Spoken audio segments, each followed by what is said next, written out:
백신혜는 영천 출신으로 1929년 조선일보 신춘문예에 나의 어머니가 당선되면서 신춘문예 출신의 천녀류 작가가 되었다. 독서광이었던 백신혜는 항일운동과 여성비몽운동에 투신했으며 여성으로는 경북도 공립학교 교사 1호를 기록하기도 했다. 어여쁘고 총명한 부잣집 외동딸이었지만 안온한 삶에 안주하지 않고 식민시대를 사는 여성들의 무지와 궁핍한 삶 그리고 시베리아, 만주로 떠도는 백성들의 참상을 문학으로 승화시켰다.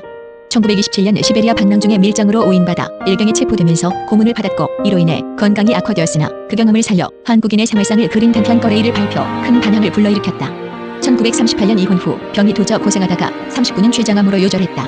당시 그녀의 나이 32세였다. 백신의 병약한 영천 부잣집 외동딸, 오늘도 백신혜는 책을 붙들고 있었다. 딸의 밥때마저 잊은 독서에 어머니는 안절부절 못했지만 오빠 기호는 초연했다. 육신의 끼니는 다시 찾아오는 것이 순리지만 정신의 끼니는 때를 놓치면 끝일지도 모른다는 것이 오빠의 생각이었다. 백신의 뒤에는 늘 오빠 기호가 있었고 따라서 그녀는 아무런 회방 없이 책에 몰두할 수 있었다. 백신혜는 영천 창구동에서 정미소를 경영하던 아버지 백내유와 어머니 이내동의 외동딸로 태어났다. 백신혜는 5가지 이름을 가지고 있었으며 그것이 모두 공식적으로 쓰였다. 무잠, 무동, 술동, 신혜, 박계화 등이 그것이다. 5형제의 장남이었던 아버지 백내유 집안은 영천의 뜨르르한 부자였다. 오죽하면 백신의 5형제 돈이 마르면 영천의 돈도 다 마른다는 말이 있을 정도였다. 그런 집의 외동딸이었으니 누릴 것은 다 누릴 수 있었음에도 백신혜는 병약했다. 하여 책에 빠져들었고 그녀는 거의 광적으로 독서에 몰두했다. 그리고 그만큼 신학문에 대한 관심과 열정도 높았다. 하지만 아버지는 진학을 허락하지 않았다. 집에서 한문을 배우고 중학교 강의록을 봤으면 그만이지 학교는 또 무슨 학교. 그래도 자식 이기는 부모 없다던가. 교사가 된다는 전제하에 도립사범학교 강습과에 진학할 수 있었다. 입학생 40명 중에 홍일점이었던 백신혜는 경북공립사범학교의 여교사 제1호가 되었으나 1925년 사회주의 성향의 조선여성동우회와 경상여성청년동맹에 가입하면서 여성운동가의 길에 들어섰고 이로 인해 권고사직 되었다. 말이 좋아 권고사직이지 그냥 쫓겨났다고 보면 되었다. 이때의 장면이 데뷔작인 자전소설 나의 어머니에 나온다. 오빠가 XX 사건으로 감옥에 들어가고 보통 학교 교원으로 있던 내가 여자청년회를 조직했다는 이유로 학교 당국으로부터 일조의 권고사직을 당했다. 이후 백신혜는 상경했다. 혁명의 땅 시베리아 밟았지만 경북이 낳은 문인 중에서 백신혜는 9월 육사와 더불어 혁명동리 지사가 아닌가. 모구 백기만의 증언이었다. 그 정도로 백신혜의 활약은 대단했다. 위험을 무릅쓰고 전국을 돌며 항의도 서슴지 않은 실천적 운동가로서의 면모를 유감없이 드러낸 것이다. 하지만 1927년 백신혜는 돌연 시베리아로 떠났다. 혁명의 땅으로 명명된 그곳을 직접 밟아보리라. 어려울 것이라 짐작은 했지만 블라디보스토크의 거친 기후는 상상 이상이었고 결국엔 그녀를 사지로 내몰았다. 며칠을 굶은 상태에서 마냥 거리를 걷다가 길에서 쓰러졌다. 하지만 어디에나 착한 사마리아인은 있게 마련이어서 한할머니의 보살핌으로 의식을 회복할 수 있었다. 그리고 교황. 하지만 쉬운 일은 없었다. 추방당한 몸으로 혈혈단신 두만강을 건너다가 일본 관원에 체포되고야 말았다. 밀정이라는 누명이 씌워졌고 무자비한 고문이 이어졌다. 그녀의 몸은 급속도로 망가져갔다. 그러다가 천만다행으로 아버지의 힘으로 풀려나올 수 있었다. 신춘문예 출신 천녀류 작가 백신혜의 대표작 거래이. 과수원의 바람은 띄엄띄엄 불었다.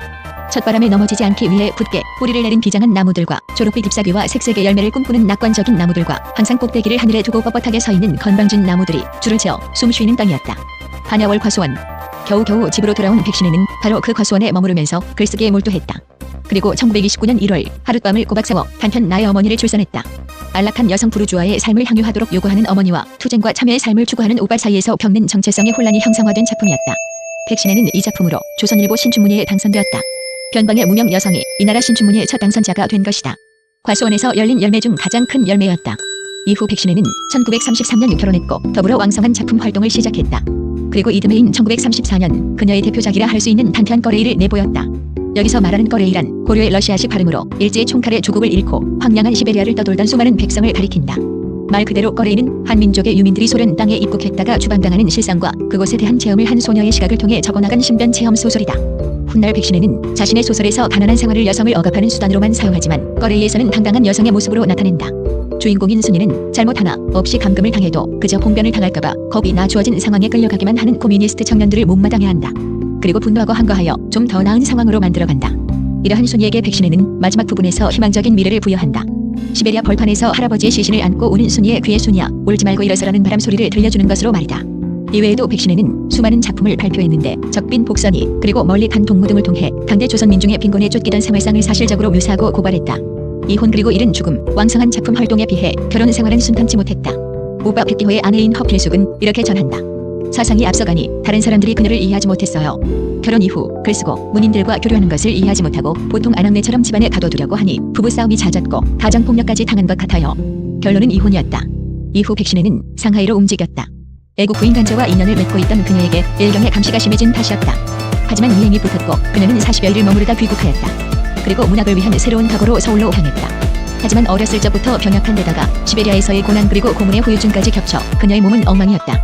이에 1939년 입원하였다가 영원히 돌아올 수 없는 길을 떠나고야 말았다. 최장암이었고 그녀의 나이 고작 32이었다. 슬픈 화화, 파란만장이었다. 영천에서 내로라 하는 부유한 가정에서 태어났음에도 편안한 삶을 거부했고 자신을 얽매던 가부장적이고 보수적인 집안의 분위기에 한거하였으며 존경하던 오빠를 따라 당대 남성 지식인들이 유행처럼 추구하던 사회주의 활동 및 이에 따른 여성운동의 길을 걸었다. 이후에는 이데올로기로부터 전향하여 소외된 이들의 아픔과 당대 지식인 및 중산층 사람들의 가식과 허위의식을 고발하면서 한 명의 주체적인 여성 작가로서 활약했다. 하지만 죽음이 그녀의 꿈을 살라버렸다. 화화, 불꽃처럼 살다간 백신혜. 그녀를 기리기 위하여 백신의 기념사업회에서는 2008년 백신의 탄생 100주년을 기념해 백신의 문학상을 제정하였고 올해 7회까지 수상작을 냈다.